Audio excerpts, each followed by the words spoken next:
Hi, this is segment 2 of Taking Care of Yourself at Home with the Spinal Wellness Center here. And this is probably one of the most, if not the most important part, is learning how to sit properly. And the great news, like with all of these, what's good for you turns out to feel good and energizes you, so you'll be able to check the validity of this stuff out right away. Sitting messes people's spines up more than any other thing. Basically, in cultures where people sit in chairs, they have spinal problems far more than the people sitting cross-legged or squatting or kneeling on the floor. And ironically enough, chairs over the last 100 years started sloping the wrong way and messing people up even more. So anyhow, when you sit, you want to sit with your hips higher than your knees. It makes really no difference to me what else you've heard. We can show you the validity of this. When your spine is healthy or on its way to becoming healthy by getting corrected here, you want your hips to be higher than your knees. And this is a little miniature diagram, but it's a really excellent one. Let me know, Marcel, when this is right. When your hips are higher than your knees, your spinal curves are maintained. And when your hips are lower than your knees, your spinal curve reverses or flattens out. Many people whose spines are messed up like to sit this way, but it's not a good thing to do, and people whose spines are healthy do not want to do that usually. So I'm going to have Sophie come on over here, and I want you to stand right in front of this chair, right? And take a breath in and out your nose.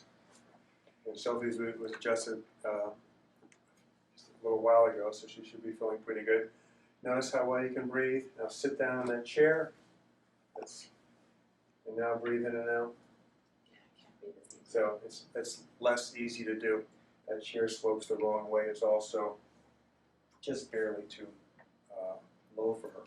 So if you stand up, you put this wedge on, elevates your thumb, slopes the right way. If you sit down on that, let your body go. Almost as good as when you stood, right? Almost as good. Right. And this is pretty much right for her. Now this is one important point here. Take the time to elevate your chair up. Furniture dimensions have not changed in hundreds of years, and they were set up when people were like 5'6" as adults, you know. So if you're higher than 5'6", certainly if you're 6 foot or above, your standard furniture is way too low for you. Now an office chair will typically go up high enough for someone who's 6 foot, a little bit higher. But the simplest way to elevate yourself, change your chair height, get a stack of towels, plop it down that way, and then your hips are really higher than your knees, and that tends to feel great. You look at it, when people are sitting for long periods of time, like draftsmen, architects, they had architects' tables, and they're super, super high, because they knew this was a better way to sit for them, right? So we can actually leave it that way. So that's the front to back part, hips higher than your knees. When your spine reaches even just a modicum of health, this is going to feel good, and it's going to help your process unwinding. The side-to-side part is this. All of us have spines that lean one way more than the other. It doesn't really matter when you're all fixed up. It won't matter that much. But until your spine is corrected, it makes a big difference, and it will help your process immensely. It will cost you nothing, right? So Sophie is a left breakdown, right? So if we, typically it's around 3 thicknesses of towel for the average person. You can tell I'm not going to get a job at the local motel anytime soon, folding towels. So if I elevate you on the left side, plop down. Imagine sitting like that all day. This is what you should do. Is imagine sitting, close your eyes, imagine sitting like that all day. If I take it away, plop down. Definitely noticed You miss it. You kind of miss it. And this is something that in my opinion, every human should know what side they are. It'll be easy to determine by the age of 5 or 6, certainly by the age of 8.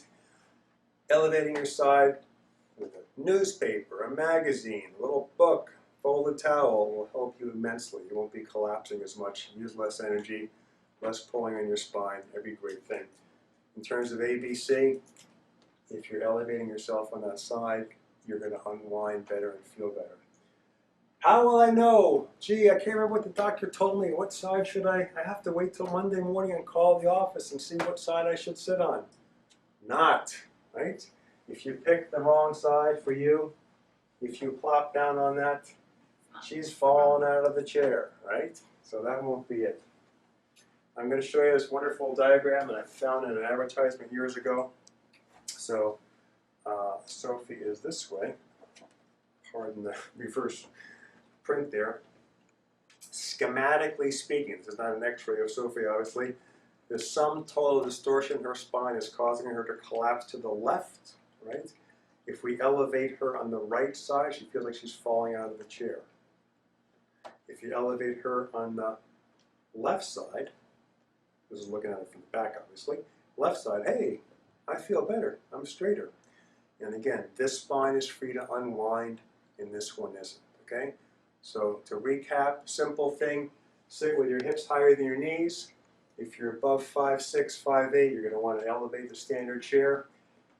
Number two, you want to elevate yourself on your breakdown side, which you learned in the office. You can test yourself out with folded towels, the simplest thing, or newspaper, magazines, whatever you have on hand. There's no reason, if you're in a stadium, to not figure out a way to do this for yourself. For our advanced students, we'll teach you something else, okay? We'll just get rid of this thing. Very simple. If you're using a wedge like you recommend, which will save you lots of time and money, if you just turn this a little bit, this way it'll be higher on the left than on the right. So if you check that out, right? And you get to dial the amount of correction you have in there, right? So whatever you want to do, it might just a little bit. If you're really hurting and going through a tough time, you might have it sitting like that as much, right? Again, it will not be something you'll have to write down. You can just test it out. If you do it this way, if you sit down on that, if you would, Sophie. Boom, it ain't going to work, right? If I turn it this way for her, even that amount, it's wild, okay? Thanks for trying this out. It'll be worthwhile for you. Thank you.